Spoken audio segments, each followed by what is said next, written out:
Bon, je vais télécharger, je vais installer une VM Move que j'ai téléchargée sur mynutanix.com. Donc la première chose que j'ai faite, je suis allé ici, j'ai enregistré mon fichier QKO. Ok, donc on peut aussi bien avoir des images OVA que QKO. Du moment où je suis sur AHV, ben, je vais utiliser QKO. Donc le plus simple en fin de compte pour ajouter une image, on fait sur Upload.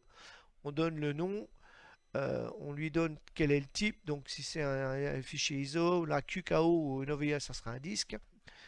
On va lui dire sur quel conteneur on va l'installer, et là on va lui donner le lien de téléchargement que l'on trouve sur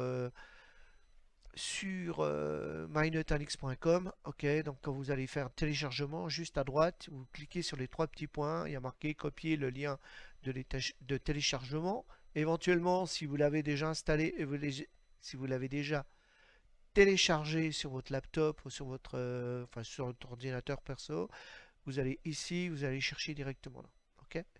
Ensuite, save, il va le télécharger. Donc ensuite, moi ça j'ai déjà fait cette partie-là. Je ferai une vidéo par rapport à ça. Donc ici, moi je vais chercher mon... Donc je vais voir si c'est bien installé Move. Je sais que c'est installé, mais ça vous permet de voir un peu. Vous voyez, on a des disques ISO, on a des OVA ou des choses comme ça. J'ai du FortiGate, etc., etc. Voilà, là j'ai du Move et on voit que le format c'est du QKO. Ok, QKO, on va s'imaginer que c'est de l'OVM, de l'OVA, mais pour HV, donc c'est QKO, tout simplement. Donc ça c'est déjà installé. Bon, alors je retourne ici. Je vais créer ma machine par rapport à ça. Donc, je vais faire ça.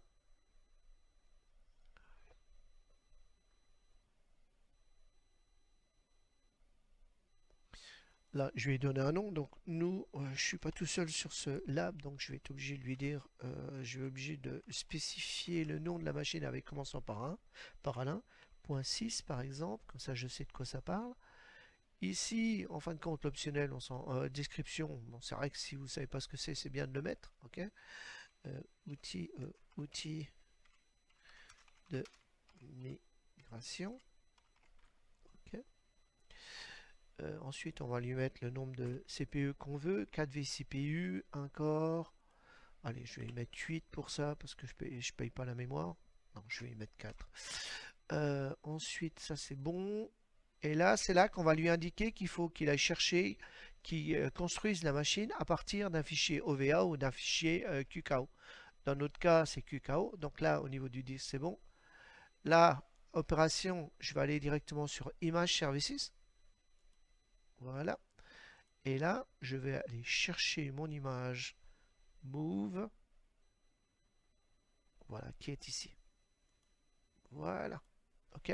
Donc là, de base, je ne sais pas si on arrive à voir, mais il va me mettre 50 gigas en espace de stockage. Donc il y a juste à faire ça. On fait ça. Ensuite, ben, on n'oublie pas de rajouter le réseau, donc la carte réseau. Donc on va lui dire sur quel réseau on veut fonctionner, sur quel VLAN.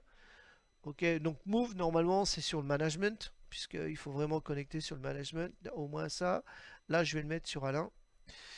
Donc non, je vais pas le mettre sur Alain, je vais le mettre sur management ici. Tout simplement, il faudra simplement que j'y rajoute une adresse IP, ce qui est dangereux parce que je connais pas. Donc vais... Allez, je vais mettre non, je vais mettre DHCP. Voilà, comme ça, il y a encore 3 adresses DHCP. Je suis quitte de mettre la zizanie sur notre lab. Donc voilà. Donc ça, je l'ajoute. Donc automatiquement, il va y avoir une adresse IP. VM Affinity, ça c'est quand on veut assumer que bah, cette VM doit rester sur un des seuls, sur un des nœuds du cluster. Donc ça, on s'en moque. Donc voilà. Et on fait save. Et ce qui va se passer, c'est que la VM va se créer tout simplement.